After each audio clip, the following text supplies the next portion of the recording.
খুব কম মানুষ জানে একসময় ভারত পাকিস্তানের পারমাণবিক বোমা তৈরির পরিকল্পনা থামানোর খুব কাছাকাছি পৌঁছে গিয়েছিল।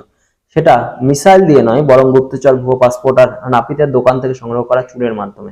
1970-এর দশকে বিভিন্ন আন্তর্জাতিক চাপের মধ্যে ভারত তৈরি করে, রিসার্চ অ্যান্ড অ্যানালাইসিস উইং, যা ছিল ভারতের নিজস্ব গোপন গোয়েন্দা সংস্থা।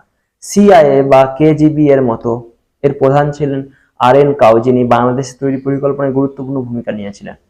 এরপর রয়ের সামনে তুলে নতুন চ্যালেঞ্জ আসে পাকিস্তানের গোপন পারমাণবিক প্রকল্প, যার নেতৃত্বে ছিলেন ডক্টর এ কাউ খান। এই প্রকল্পের কেন্দ্র ছিল কাহুটা, একটা ছোট্ট শহর যা মানচিত্র খুব একটা দেখা যেত না, কিন্তু রয়ের নজর রাখছিল।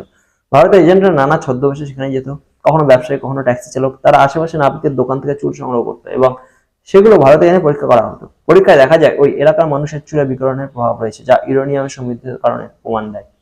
র ধীরে ধীরে কাহুটায় পুরো চিত্র তৈরি করে ফেলে, বিজ্ঞানীদের গতিবিধি, কারখানার অবস্থান, সবকিছু। এমনকি তারা আক্রমণের পরিকল্পনাও করে। ইসরায়েলের গোয়েন্দা সংস্থা মোসাদও এতে আগ্রহ দেখায় এবং রয়ের সঙ্গে কাজ করে। তখনকার ভারতের প্রধানমন্ত্রী মোরারজি দেশাই গুপ্তচর বৃত্তির বিরুদ্ধে ছিলেন। তিনি রয়ের বাজেট কমিয়ে দেন, আর.এন কাউকে সরিয়ে দেন এবং সংস্থাটিকে দুর্বল করে দেন।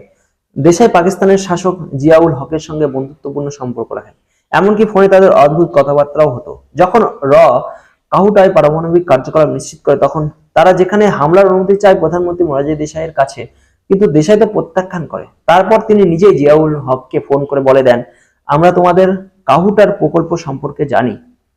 এই একটি কথাতেই পুরো অপারেশনে ভেস্তে যায়। পাকিস্তান সঙ্গে সঙ্গে সতর্ক হয়ে যায়, নিরাপত্তা বাড়ায়, প্রকল্পটাকে গোপন করে ফেলে এবং এজেন্টদের খুঁজে বের করতে শুরু করে।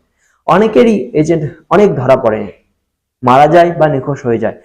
এইভাবে দেশ মাতৃকার সেবায় নিযুক্ত কিছু প্রাণকে বলিদান দিতে হয় প্রধানমন্ত্রী মোরারজি দেশাইয়ের পাকিস্তান প্রীতির কারণে। 1998 সালে পাকিস্তান সফলভাবে পারমাণবিক বোমা পরীক্ষা করে, ভারতের সুযোগ হারিয়ে যায়। গোয়েন্দা তত্ত্বের অভাবে নয়, বরং রাজনৈতিক সিদ্ধান্তের কারণে। তাই আজও পাকিস্তান পারমাণবিক বোমার ভয় দেখিয়ে মাঝে মাঝে ভারতকে হুমকি দিতে থাকে। কিন্তু এই একই প্রশ্ন আজ উঠতো না যদি প্রধানমন্ত্রী মোরারজি দেশাই রয়ের সঙ্গে একমত হতেন।